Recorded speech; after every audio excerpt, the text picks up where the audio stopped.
Hello all, this is Joan's Nerd, at least one of them, and I thought it might be interesting, good, to have a very brief overview, but it can be really hard in Joan of Arc's case because there's so many different facets that it can quickly become very complicated, or at least seem so.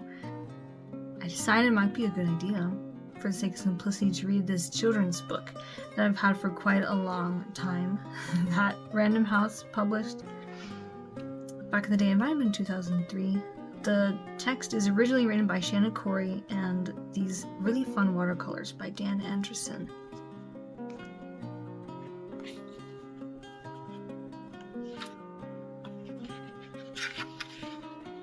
And I picked this one not just because of its simplicity, but also because I think it does a good job of covering the scope of Joan's story while not, falling into technicalities. There's one or two things that were kind of switched up for simplicity's sake, and I'll point them out when we get there. Joan of Arc was ready for battle. Her hair was cut as short as a boy's. She wore a suit of armor made just for her. She had a white banner blazing with gold lilies. There is only one thing missing: a sword. Now, of course, you might have already realized banner simplified for partially illustration's sake, but also story's sake. There was more on her banner, but that's okay. It's still great. Joan had seen the sword she wanted in a vision. It was an old sword hidden in a nearby church. Joan sent a messenger to the church to look for it. Just as Joan had said, he found an old box behind the altar. Inside, there was a sword covered with rust. When the sword was cleaned, the rust fell away, and the blade sparkled in the sunlight. The messenger raced back to Joan and gave her the sword. She held it high. She knew it would bring France victory. When the time came, Joan jumped onto her horse and charged into battle.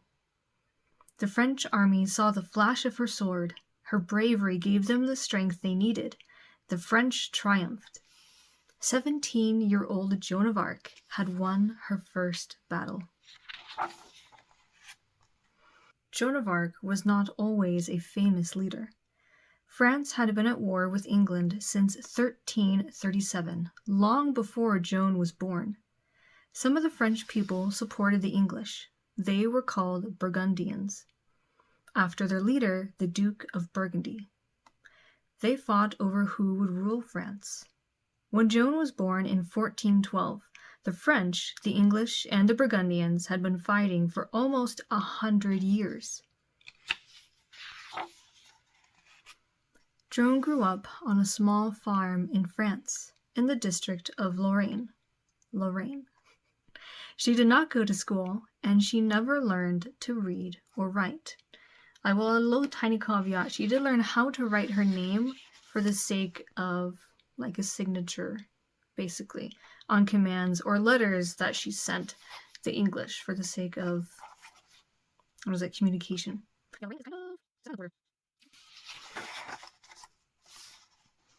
Instead, Joan took care of the cows and sheep. She planted vegetables, and she helped her mother spin wool into yarn. While they worked, Joan's mother told her stories about saints. When Joan was not working, she went to church or played with her friends.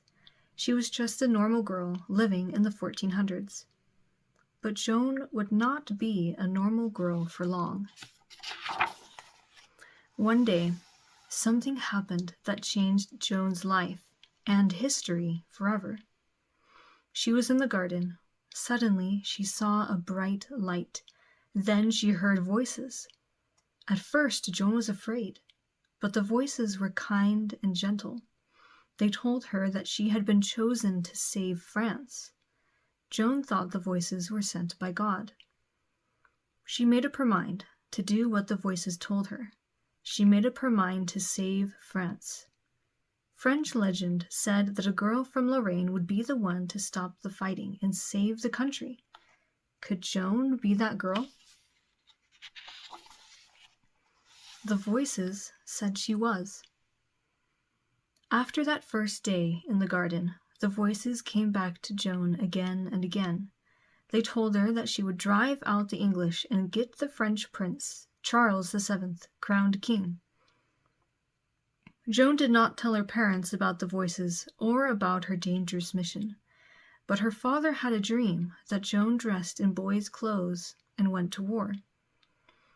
Finally, the voices told her it was time to begin. With her parents' permission, Joan went to visit her cousins. They lived near an army camp. Again, this is a little oversimplified, but it's okay. Joan had a meeting with the army's commander. She told him she was going to save France. She asked him to help her see the prince. The commander laughed. How could a young girl save a country when grown men had been trying for almost 100 years? He sent Joan away. Things got worse for France. The city of Orléans was surrounded by the English. Its people were starving. They could not hold out much longer. On her 17th birthday, Joan went to see the commander again. The commander was willing to try anything now. He agreed to help Joan. He gave her a horse and a suit of armor. He asked a group of guards to escort her to the town of Chinon, where the prince was staying. Traveling was dangerous, so Joan cut her hair like a boy's. She dressed in boys' clothes under her armor. Her journey would be safer that way. So here's the biggest caveat I wanted to point out. Joan did not yet have her armor at this point, although at this point she did cut her hair and dress like a boy, for, as it says, safety. Word spread about the girl who said she could bring peace. When Joan left Vaucouleurs, the entire town came to watch. For better or for worse, Joan was on her way. Now, Vaucouleurs is where basically like the army camp, as I referred to it earlier, was at. Joan and her guards rode across France. The guards were practiced horsemen. They were surprised that Joan could keep up with them, but she did. "Faster, faster," she cried when they slowed down. "We must hurry." News about Joan and her voices had already reached the prince. When she arrived, he wanted to see if she really did have special powers. Joan came to meet him in the great hall of the castle where he was living, but the prince was not on his throne. Instead, the room was filled with people. Anyone could have been the prince. But Joan went straight to the real prince and bowed. "I'm not the king," he said with a laugh. Joan shook her head. "It is you and none other," she told him. Everyone was amazed. Joan told the prince she would free the city of Orléans. Then, she said, she would see him crowned King of France. Joan asked him to send her into battle soon. "I shall last but 1 year, or maybe a little over," she warned him. That is something that she did say. Whether or not it was at this point, that's a good question. The prince believed Joan, but he did not send her to Orléans right away. In the 1400s, people often thought that if someone was different from everyone else, it meant the person might be a witch. Joan was very different. Many people wondered if the voices she heard meant she was a witch. Before she could go to Orléans, she had to go through a witchcraft trial. Luckily, the judges decided she was a normal girl and not a witch. She would not always be so lucky. So this is something that absolutely happened. It was actually recorded in what's called the Book of Poitiers. I'm probably pronouncing that wrong. It's this word right here. But during her lifetime, it was destroyed, which is really sad, because it had lots of good stuff in it, I'm sure. Anyway, the prince gave Joan a new suit of armor and her white banner decorated with lilies, and some other stuff. Joan's voices told her about the hidden sword. When the messenger brought it back from the church, Joan was ready. The future of France rested on the shoulders of one girl. The voices told her she could do it. Joan held her head high and set off. Joan rode to Orleans with an army behind her. She brought food and supplies for the people of the city. Joan did not want bloodshed. She told the English to save themselves and surrender, but they did not listen. This is actually something that she did before almost every confrontation, was be like, yo guys, let's not fight. You want to fight? Oh, okay, fine. Joan had no choice. When the voices told her it was time, she raised her sword and led the army to the battlefield. The voices promised that she would win the battle, and she did. But she wasn't entirely happy about the victory. She cried at the sight of blood. She said she loved her banner 40 times more than her sword because it could never hurt anyone.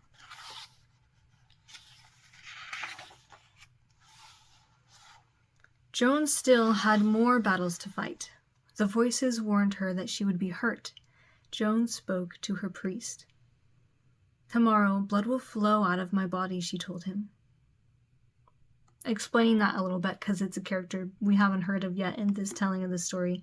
Joan had a priest that would be with her almost 24/7, and multiple times a day she would confess to him. And she told him a number of different things. And so sometimes when we hear stories about Joan or things that she said, it's from that avenue of through the priest that was with her. She went into the battle anyway, her banner flying high. Suddenly, an arrow hit her just below her collarbone. Joan's blood fell on the ground of Orleans. As soon as the wound had been bandaged, Joan was back on her horse. Joan's soldiers were proud. If a wounded girl could keep fighting, so could they. They attacked again. The English were shocked, and they were scared. They were so afraid that they tried to get away from Joan's army. To escape, they had to go across the river on a bridge. But when the English soldiers crowded onto the bridge, it collapsed under them. Most of them drowned. The city of Orleans was free. The English still controlled much of France, though. So Joan and her army traveled over the country, fighting battle after battle. Again and again, they won.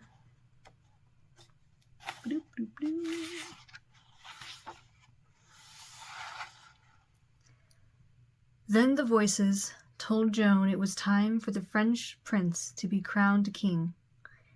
Joan and the prince traveled to the city of Reims. Joan's family came too. This did happen. She hadn't seen them since she had left home as an ordinary farmer's daughter. Now she was a war hero. Joan watched as the prince was crowned in the great cathedral. Thanks to Joan, he was now king. As a reward, the new king promised that the people of Joan's village would not have to pay taxes. He kept his word. For 300 years, long after Joan and the king had died, the people of Domremy were not taxed.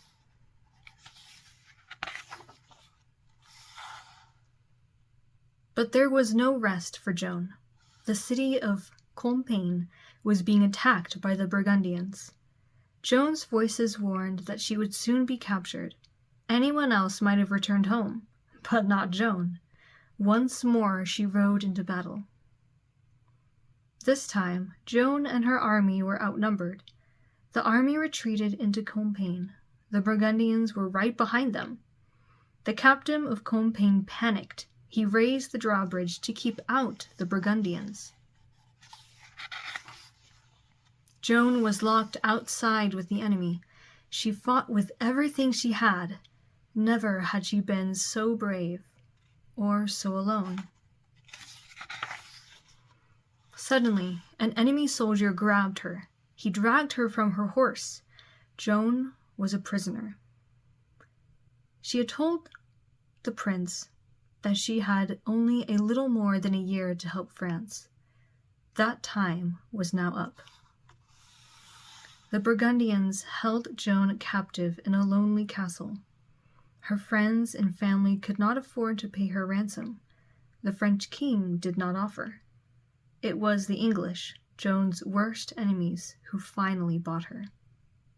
So much happens in this one page. like in actuality, but this is fine. We're being simple.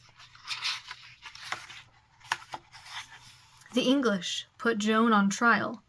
They accused her of being a heretic, someone who did not believe in the church. They also accused her of being a witch. Joan wasn't allowed to have witnesses on her side or even a lawyer. All alone, Joan answered her accusers' questions bravely. I am more afraid of doing wrong by saying what would displease those voices than I am of answering you, she told a surprised judge.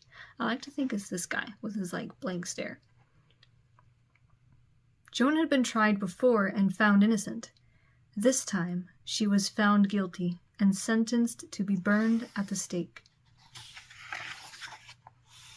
The men at the court told Joan that the church was abandoning her. For Joan, this was worse than being burned alive. She cried and did exactly what the court hoped she would. Even though it wasn't true, she told them she had made up her voices. Joan was taken back to prison. Had she escaped the stake? Joan tossed and turned all night. Finally, she made a decision that would cost her her life. When the priests came to see her, she told them that she could not lie. The voices were real to her. A few days later, Joan was taken to be burned. She was tied to a stake. Someone in the crowd handed her a little wooden cross. Joan held it as the fire was lit. She was only 19 years old. At the end, even her captors saw her goodness. Many of them cried and turned away at the sight of the fire. One man said he saw a dove fly out of her mouth. "We are lost," cried another. "We have burned a saint."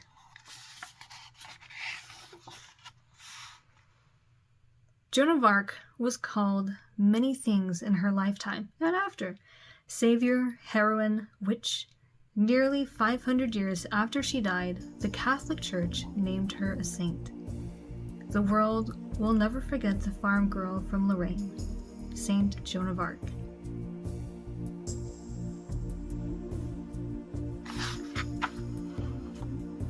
Well, yeah, that's more or less it. It kind of encompasses everything in a simple way.